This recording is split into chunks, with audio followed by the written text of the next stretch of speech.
Hello, everyone. My guest today is Jason Andrew. He is recognized the early trend for insurtech back in 2013. He co-founded Limelight Health to deliver better data integration and sales efficiency for insurance carriers, PEOs, brokers, and others in the employee benefits ecosystem. Limelight's award-winning technology, QuotePad, aims to transform the way health insurance and employee benefits are quoted, sold, and renewed. Jason, are you ready to take us to the top?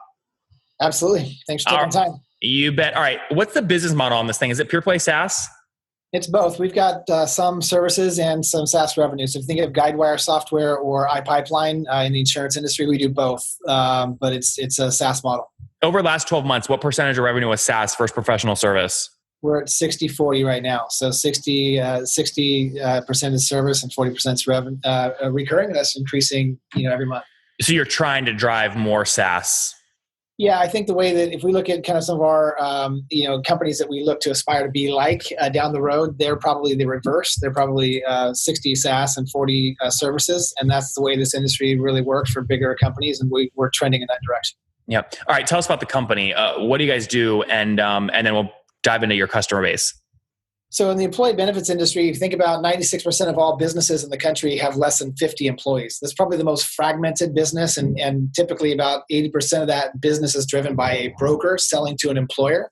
Mm-hmm. And it's extremely fragmented. You have a lot of legacy systems. It's all done in Excel, email.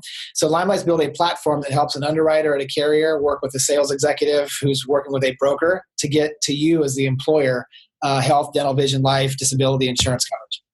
Yep. Okay. And in terms of the SaaS side of this business model, would you say the average customer is paying you per month? So we have two different verticals, and so it depends. If in our broker channel, they're paying about $1,800 per month, roughly. If it's just one license, it's about $100 a month. But typically, we've got multiple users there. In our enterprise deployments, it's closer between $80,000 to $100,000 a month. Okay, got it. And those enterprise deployments, how are they different than just like when would a sole broker sign up versus a whole enterprise? So we started actually selling directly to kind of independent regional brokers and so forth. And that's a part of our business that we still have folks that are using. They sign up. We've got a smaller team that is working with them. And so we have them sign up on a pretty much ongoing basis, kind of off the shelf. But most of our focus is on our enterprise business, and those are longer sales cycles, and somewhere between 12 and 16 months in terms of sales cycle. Help me understand how you're doing this. So, team kind of makeup today. What size is the team, and how many focused on inside sales?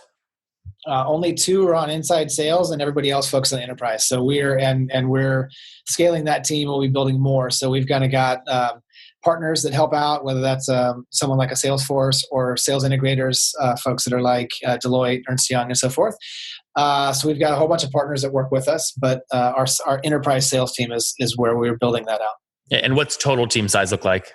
We've got 10 people on the sales team, 2 on inside sales. The rest are all on enterprise. Sorry, the total team, including engineering, everything. We've got about 100 people today.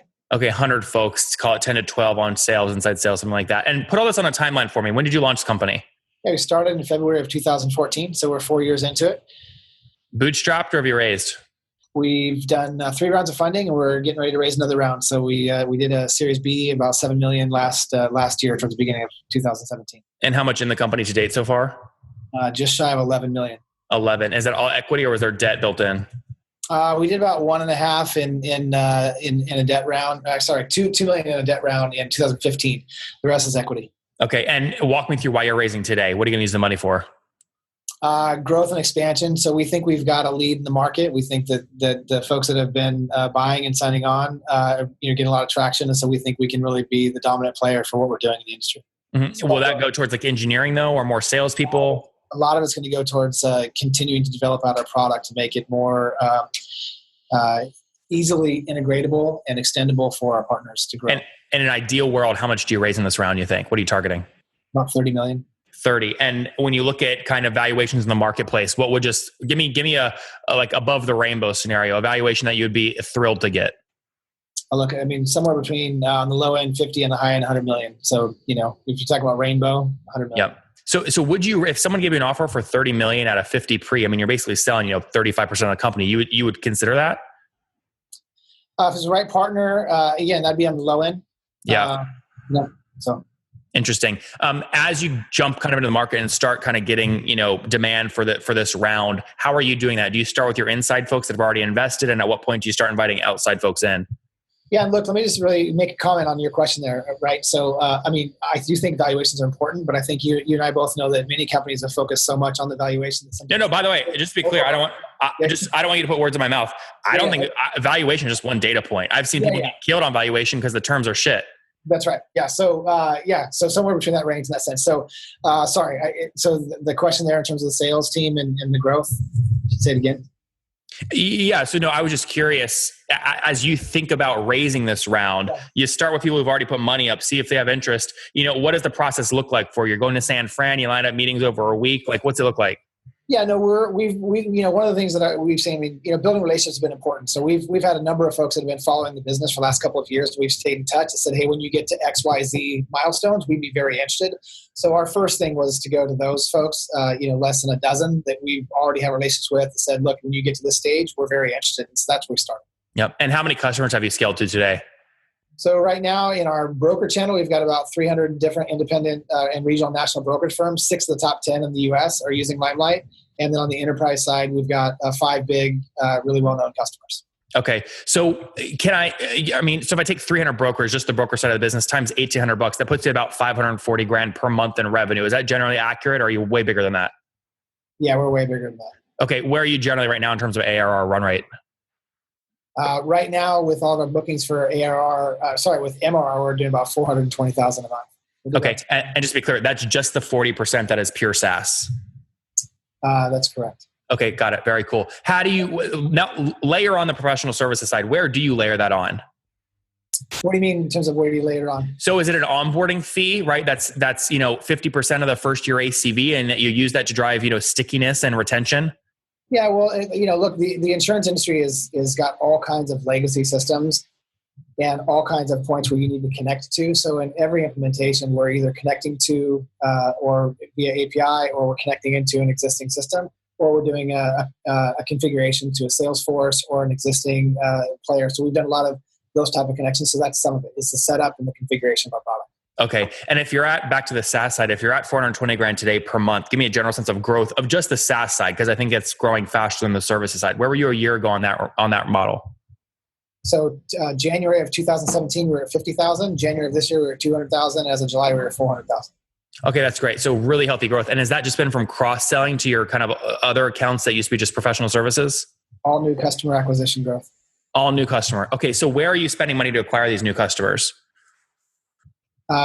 We've done very little in marketing so far. I think that the company's done a good job. The team's done a good job in branding and getting us out there. We just won the Red Herring top 100 companies in North America. We've done a bunch of stuff like that.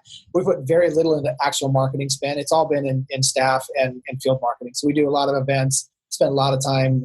It's a pretty small industry. So we spend a lot of time focusing on where our customers are at. Do you back into CAC? What are you willing to spend to acquire one of these customers? Yeah, we're looking at that right now. I mean, in terms of kind of what that is, it's we're drilling down on those numbers, but I wouldn't be able to tell you today, like we know exactly what those are. So yeah, what about payback period? Again, if you sign one of these guys up, paying you $1,400 per month, how quickly do you like to get paid back? Like under 12 months, 24 months, 6 months? Yeah, with the regionals and independents, it's definitely within 12 months. 12 months. Do you require upfront payment or no? On some of our customers, it depends upon on the enterprise deals. Yes, on the smaller ones, we have some that prepay 2 years. Most of our contracts overall are 3-year contracts on the enterprise side, and on just the broker regional side, they're 12 or 24 months. And some of those prepay for a couple of years. Churn's critical in this business. What's your churn, and how do you think about it? Really low. It's pretty sticky. We build on both sides, so it's probably around less than 3% on the brokerage side. We have some churn there on the really smaller deals. On the enterprise side, we've had 0 churn today. And again, we've been in production for about 2.5 years, so we'll see how that trends.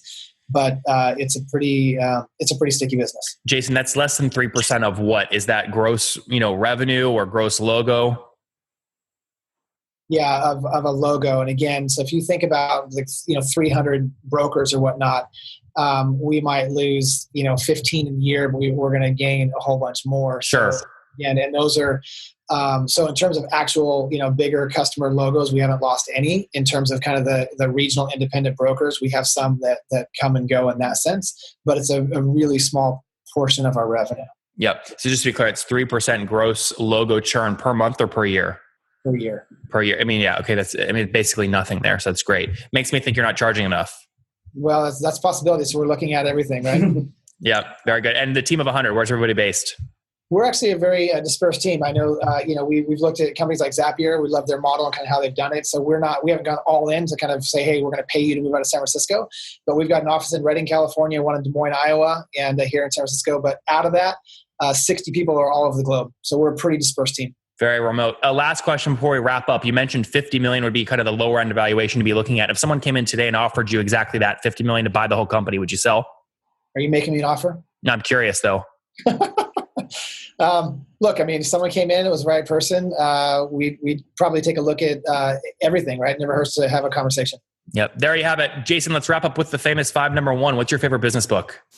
Favorite business book? I just read Shoe Dog by Phil Knight. My wife recommended it, and that was just recently. I loved how transparent he was about the struggles of scaling a business. It was amazing. So I think that's probably one of my top books right now. Number 2, is there a CEO you're following or studying currently? A CEO I'm following or studying currently?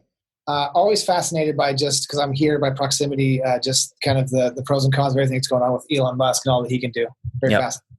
Number 3, what's your favorite online tool for building your business? Favorite online tool for building our business? Probably it has to be Slack. I mean, that's we live and breathe there. So when they're down, we're part of the noise, right?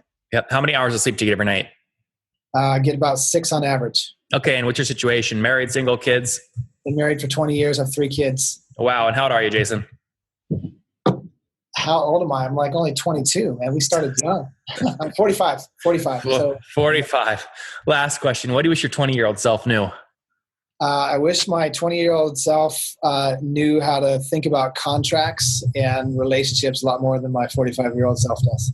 Guys, there you have it. Focus on relationships. They do pay off in the long run. Founded Limelight back a couple years ago, call it 2014. Now has over 300 customers paying on average $1,400 per month. So say $420,000 per month in pure SaaS revenue. That's $5 million per year. That's about 40% of their total revenue. They raised $11 million to drive that growth. Really incredible growth year over year so far. Super sticky, less than 3% gross logo churn per year. Payback periods less than 12 months with a team of 100 people based off all kinds of remote locations all around the place. Again, trying to make insurance, insurtech specifically, much easier so that these benefits can be quoted, sold, and renewed more efficiently. Jason, thank you so much for taking us to the top. Nathan, thank you. Appreciate it.